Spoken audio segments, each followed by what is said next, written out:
Telangana RTC ప్రతిష్టాత్మకంగా ప్రవేశపెట్టిన electric బస్సుల భద్రతపై వరుస ఘటనలు ఆందోళన కలిగిస్తున్నాయి. కేవలం 15 రోజుల వ్యవధిలోనే రెండో ఎలక్ట్రిక్ బస్సు బ్యాటరీలో షార్ట్ సర్క్యూట్ కారణంగా దగ్ధం కావడం ప్రయాణికులను భయాందోళనకు గురిచేస్తోంది.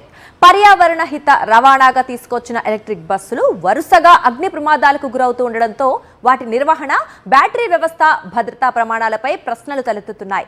ఏడాదిన్నర క్రితమే ఎలక్ట్రిక్ బస్సులు అందుబాటులోకి వచ్చినప్పటికీ వాటి సాంకేతిక నిర్వహణపై ఆర్టీసీ సిబ్బందికి పూర్తి స్థాయి అవగాహన ఇంకా ఏర్పడలేదనే విమర్శలు వినిపిస్తున్నాయి.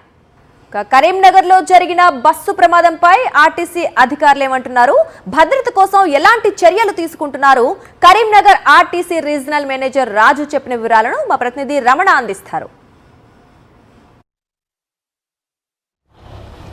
కరీంనగర్ 2 డిపోలో మళ్ళీ ఒక ఎలక్ట్రికల్ బస్సు ఇప్పుడు అగ్ని ప్రమాదానికి గురవడం, ముఖ్యంగా షార్ట్ సర్క్యూట్తోని ఆ బ్యాటరీలో అంటుకున్న మంటలతోని పూర్తిగా దగ్ధం కాకముందే ఆర్టీసీ అధికారులు తేరుకొని మొత్తంగా ఫైర్ ఇంజన్కు కాల్ చేశారు. ఈ క్రమంలో 2 ఫైర్ ఇంజన్లు వచ్చి మొత్తంగా ఆ మంటలను ఆర్పే ప్రయత్నం చేశాయి. ఇంకా కూడా కొనసాగుతుంది. మనం చూడవచ్చు, సరిగ్గా 15 రోజుల క్రితము తిమ్మాపూర్ మండలం ఎల్ఎండిలో ఇలాంటి ఘటన జరిగింది.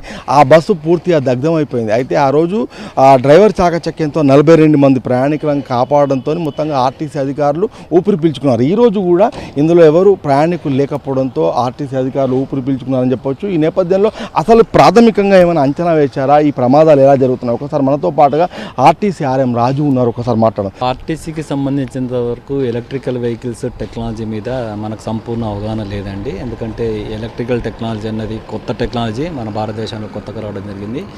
మరి మనం కూడా దాదాపు 2 సంవత్సరాల నుంచి అలా బస్సెస్ ఆపరేట్ చేయడం జరుగుతుంది.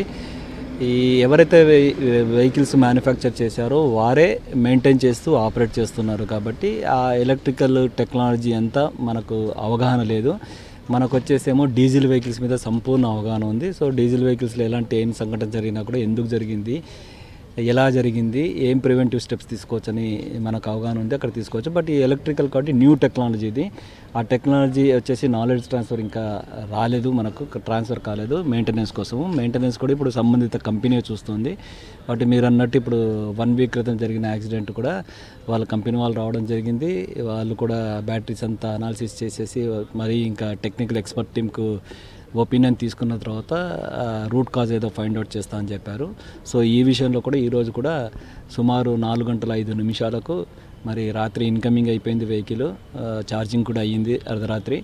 ఛార్జింగ్ అయిన తర్వాత పార్కింగ్ చేయడం జరిగింది వెహికల్. పార్కింగ్ చేసిన వెహికల్లో మరి పొగ అబ్జర్వ్ చేయడం జరిగింది సిబ్బంది. ఇమీడియట్ పొగ అబ్జర్వ్ చేయని బస్సులన్నీ పక్కకి జరిపించేసి ఫైర్ ఎక్స్టింగ్విషర్స్తో ప్రయత్నం చేయడము. ఈలోపు ఫైర్ ఇంజన్ కూడా ఫోన్ చేస్తే ఫైర్ ఇంజన్స్ కూడా 2. మరిన్ని అప్డేట్స్ కోసం ఛానల్ను సబ్స్క్రైబ్ చేయండి. నోటిఫికేషన్స్ కోసం బెల్ ఐకాన్ పై క్లిక్ చేయండి.